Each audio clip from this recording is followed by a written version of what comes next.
Wafube. This is Misael Bay, aka Warlock Asylum, and welcome to Raw Talk. Today we're going to discuss a spiritual exercise that will aid you in, staying motivated while living in a world of corruption. I think this time we'll get straight to the point, and then I'll explain a couple of other things about the world that we live in, and just additional things like that. I'm happy I got some better lighting so people can see the pure copper complexion, all that sort of thing, whatever. Maybe one day I'll get into a discussion about family history and stuff. However, today we're going to be talking about how to maintain your spiritual stamina while living in a corrupt world. That's today's topic. And basically, it's a very simple exercise that I do from time to time. I mean, of course, there's other things that, people do like meditation and just different things that they can utilize to help cultivate themselves. However, I find this exercise most useful. The exercise begins through, you work it out through your imagination. And you imagine that you're looking down at Earth. But while you're looking down at Earth, while you're looking at the solar system, you're floating away from Earth. And as you're visualizing this, you also will recognize that this will one day be your reality. There'll be one day that you'll be floating away from the Earth. And during that time period, as you're reenacting, the future today, you can think like, man, what would you have done differently now looking at the big picture of everything?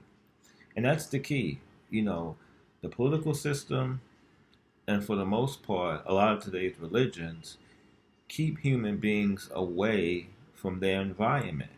Man is not really in tune with, his natural environment. So this exercise kind of reinstills like, man, if I had one more chance to come back in the world, what would I do? And you're given that chance every single day that you wake up and that you're alive, and appreciate life. I mean, it's fabulous. It's a beautiful thing. It's a blessing. It's not nothing to look morbid upon. A lot of today's conditions in the world happen because man is learning lessons as a race. You see what I'm saying? As a race. In esoteric teachings, whether it's Sufism, esoteric Christianity, Kabbalistic Judaism, Buddhism, and in the origins of a lot of shamanic religions, all these teachings hold true to one thing, and that there is no souls added or taken away from the universe. And what that means is that if a person is not in this space, they're in one of the other spaces, which is the land of the living, the upper world, or the lower world. So everything that you see is in transition. Actually, the reality that we live in is a progeny of the netherworld and the upper world. And, you could just look at it and see, it's things are coming, moving in and out. So definitely, you want to be conscious that, about your life, how you're living, because through those things, how you live are the footsteps that you're taking to either the upper world or the lower world.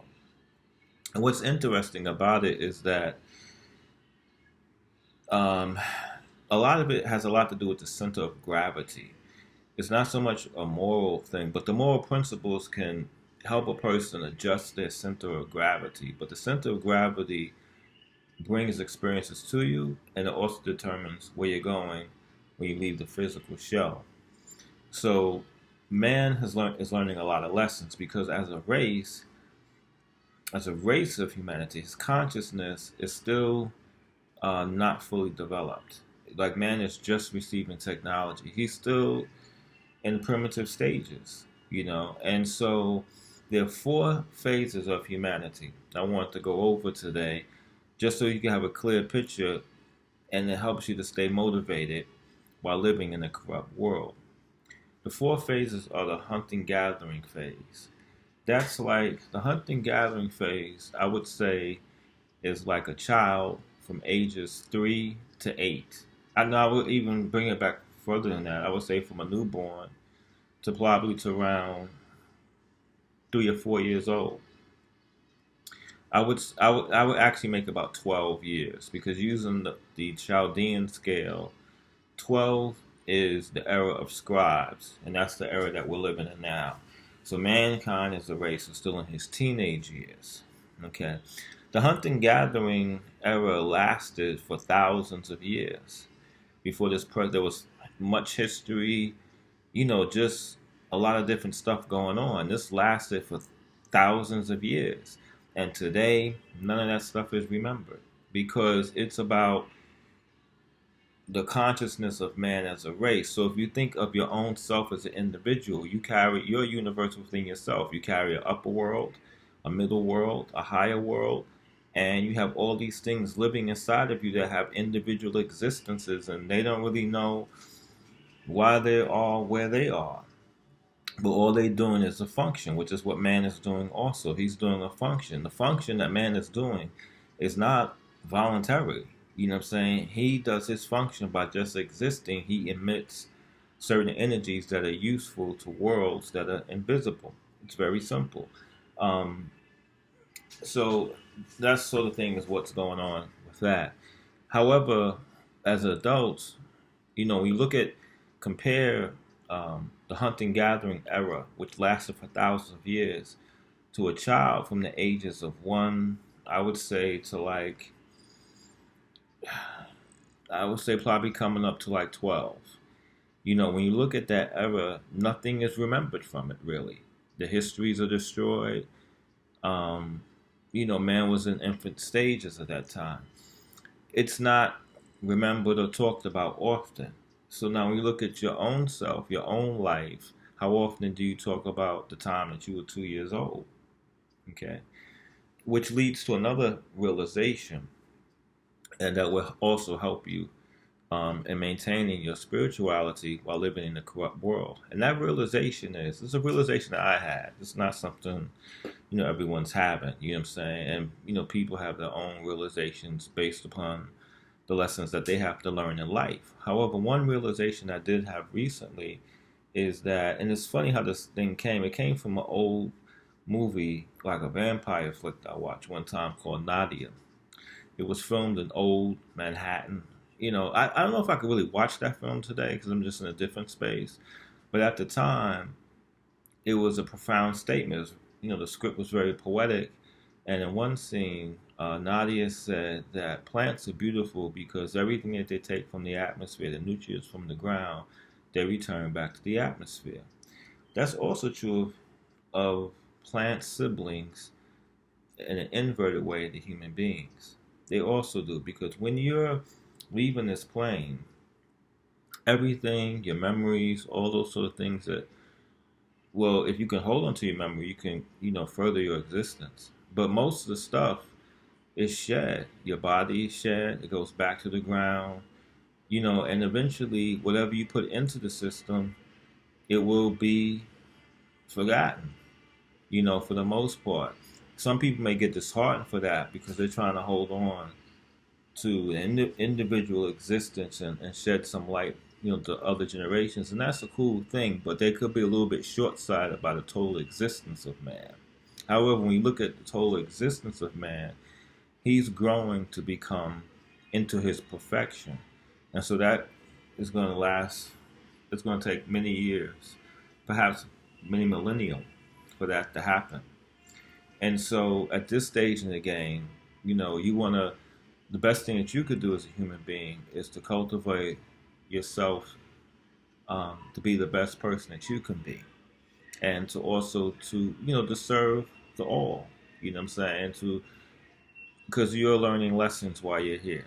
Unfortunately, there is a lot of corruption in the world, and man has to go through those things just like a baby, has to go to sleeping, eating, and pooping for the first 3 months of his life. So man has to go through these things because a lot of the stuff he's doing is in a state of ignorance. The unfortunate thing about all of this is that, he's being preyed upon, but as he wakes up, he'll be able to fend himself off from those things as we see what's going on today with the development of technology and things like that. So it's always going to be um, a bright future, even if things seem to be a certain way. And unfortunately, there's a lot of stuff in the world that's corrupt. And if a person can, you know, get on a league to work against that, that will be good because it's authored by a lot of times forces that are not good, and sometimes it comes through man's ignorant himself. He creates certain things in his atmosphere because he's not at peace with his environment. You see what I'm saying? So that's one phase, the hunting gathering. The next phase is the one we're living in now, is civilization. And civilization is to prepare man for going into higher stages. But civilization has done a lot from the hunting gathering. There were certain problems in the hunting gathering era that civilization did help correct. Some of those things are, let's say, security, food. Like at one time in the hunting gathering era, you only ate what was in your immediate proximity. Now, man can eat. An average individual can go to the store and get foods from all over the world. You know what I'm saying? So civilization, in comparison to the hunting gathering time, is like heaven. You know what I'm saying? There's issues that we have, but they're not as a lot of the issues that were had have we gotten rid of, and the newer issues that are popping up is based upon the fact that humanity is about to embrace its next phase, which could still take centuries, which is a global society. And that's a good thing. I'm not talking about what people are talking about politically. I'm talking about man. Because here's the thing. Human beings divide themselves up for all different sorts of reasons.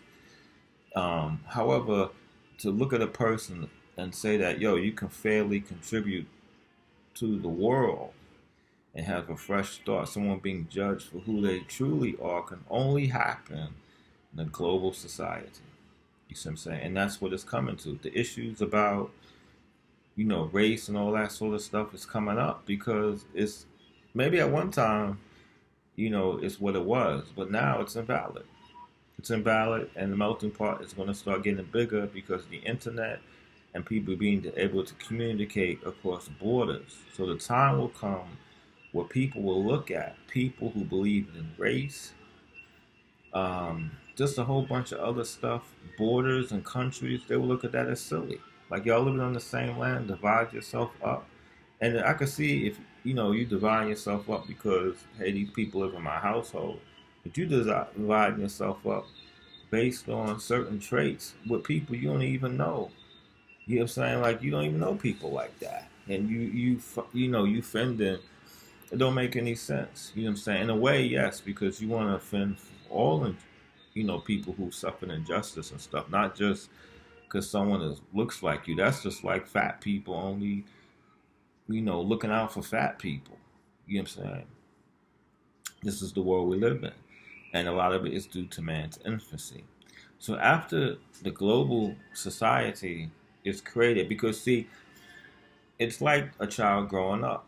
Certain phases have to come before other phases. So, like, a person would think, like, hey, talking will be the first phase of the child, but actually it's walking.